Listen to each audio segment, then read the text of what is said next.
चिरकालं भवने चित्र विचित्र वस्तूनि सज्जितानि दृष्ट्वा विस्मयं गता। उस भवन में बहुत देर तक वह विभिन्न प्रकार की वस्तुओं को देखती रही थी। श्रांताम ताम विलोक्य काकः प्राह। उसको शांत और थके हुए से जान करके कौवे ने कहा, पूर्वम लघु प्रातराशः क्रियताम। तुम सुबह का नाश्ता तो कर लो। वदत्तम स्वर्ण स्थाल्याम भोजनम करिष्यसि। तुम ये नाश्ता सोने की थाली में करोगी, व रजत स्थाल्याम या चांदी की थाली में, या ताम्र स्थाल्याम या तांबे की।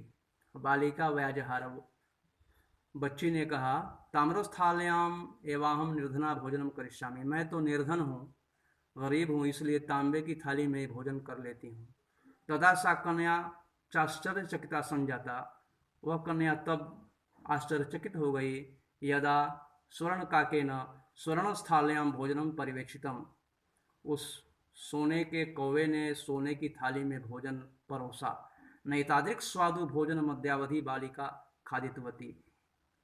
आज के पहले उसने कभी भी इस प्रकार के सुस्वादु स्वादिष्ट भोजन को नहीं किया था। काको ब्रूते, कौवे ने कहा, बालिके अहम इच्छामि, मेरी इच्छा है, यत्त्वं सर्वदा चात्रैव तिष्ठ, तुम हमेशा यही रह जाओ। परम तव माता वर्तते च एकाकिनी, तुम्हारी माता अकेली रहती हैं। तुम शीघ्रमेव स्वगृहं गच्छ, इसलिए तुम अब वापस अपने घर लौट जाओ। इत्युक्त्वा काकः कक्षाभ्यन्तरात् तिस्रो मंजूषा निस्सार्यताम प्रत्यवदत्।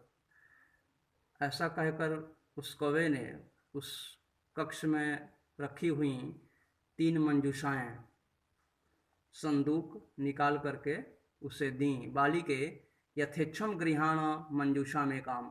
किसी एक मंजूषा, किसी एक संदूक को, पेटी को तुम ले लो। लघुतमाम मंजूषम प्रगृह्य बालिकया कथित मिय देव ये मदीय तंडुलाना मूल्यम। तो सबसे छोटी मंजूषा जो थी उसको उस बालिका ने यह कहते हुए ले लिया कि यह मेरे चावलों का मूल्य है। गृहमागत्य तया मंजूषया समुद्घाटिता तस्यां महारहाणि हीरकाणि विलोक्य सा प्रहर्षिता तद्दिना धनिका च संजाता। जब वो घर पर आकर के उस मंजूषा को खोलती है तो उसमें से बहुत कीमती हीरे, डायमंड्स वगैरह निकलते हैं, और इसको देख करके, उनको देख करके वो बहुत ही खुश होती है और उस दिन से वह धनी हो जाती है। तस्मिनेव ग्रामे एकापरा लब्धा लुब्धा वृद्धा निवसत। अब उसी गांव में एक दूसरी बूढ़ी और काफ़ी लोभी महिला रहती थी। तस्या अपि एका पुत्री आसीत्, उसकी भी एक बेटी थी। ईर्ष्या ईर्ष्या सातस्य स्वर्ण काकस्य रहस्य मभिज्ञातवती। वह बहुत ईर्ष्यालु थी और उसने उस सोने के काक के रहस्य को जान लिया। सूर्यातपे तंडुला निक्षिप्य तयापि स्वसुता रक्षार्थम नियुक्ता।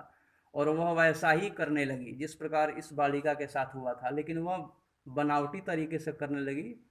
फिर उसने भी अपनी बेटी को चावल की रक्षा के लिए नियुक्त कर दिया। तत्रैव स्वर्ण पक्ष काक तंडुलान भक्ष्यन तामपि तत्रैव कारयत। ठीक उसी प्रकार वहाँ सोने का कौवा आकर के चावलों को खाने लगता है। प्रातः तत्र गत्वा सा काकम निर्भत्स्यग्नि प्रवाचत। फिर कौवे ने उसे बुलाया सुबह में पीपल वृक्ष के नीचे, लेकिन जब वो पहुंची तो उसको वो डांटने लगी कौवे को। भो नीच काक अहम आगता, मैं तो आ गई, मह्यम तंडुल मूल्यम परेक्ष, मुझे तंडुल चावलों के मूल्य के दे दो। काको ब्रवीत, कौवे ने कहा, अहम त्वत्कृते सोपान उत्तानयामि, मैं तुम्हारे लिए सोने की सीढ़ी उतारता हूँ। तत्कथय मैं तुम्हारे लिए सीढ़ी उतारता हूँ। तत्कथय स्वर्णमयम, सोने की सीढ़ी उतारूँ, रजतमयम, चांदी की या तांबे की। गर्वितया बालिका प्रोक्तम, तो उस गर्वीली बालिका ने कहा, स्वर्णमयेन सोपानेन हम आगच्छामि, मैं तो सोने की सीढ़ी से ऊपर आऊंगी, क्योंकि वह बहुत ही लोभी थी। परम स्वर्ण काकस तत्कृते ताम्रमयम सोपानमेव प्रायच्छत। लेकिन चूंकि वह लोभी थी और लोभ का उसे दंड मिलना था, इसलिए उस स्वर्णमय काक ने उसके लिए तांबे की सीढ़ी उतार दी। स्वर्ण काकस्ताम भोजनमपि ताम्रभाजन यकारयत, और उसने उसको भोजन भी तांबे के पात्र में ही कराया। प्रतिनिवृत्ति काले स्वर्ण काकेन कक्षाभ्यंतरा तिस्रो मंजूषा तत्पुरः समुक्षिप्ता, और चलते समय उस कौवे ने कक्षा की तीनों मंजूषाएं उसके सामने रख दी।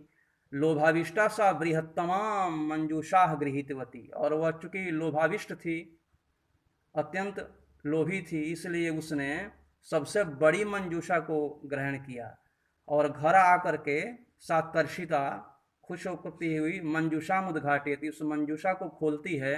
तावत तस्याम भीषण कृष्ण सर्पो विलोकितः, तो उसने देखा कि उसमें बहुत ही भयंकर काला सांप बैठा हुआ है। लुब्धया बालिकया लोभस्य फलम प्राप्तम, इस प्रकार उस लोभी बालिका ने अपने लोभ का फल प्राप्त कर लिया। तदनंतरम सा लोभम परत्यजत, इस प्रकार उसके बाद से उसने अपने लोभ को छोड़ दिया। अतः हमें किसी भी काल में, किसी भी समय, किसी भी परिस्थिति में अत्यंत लोभी नहीं होना चाहिए।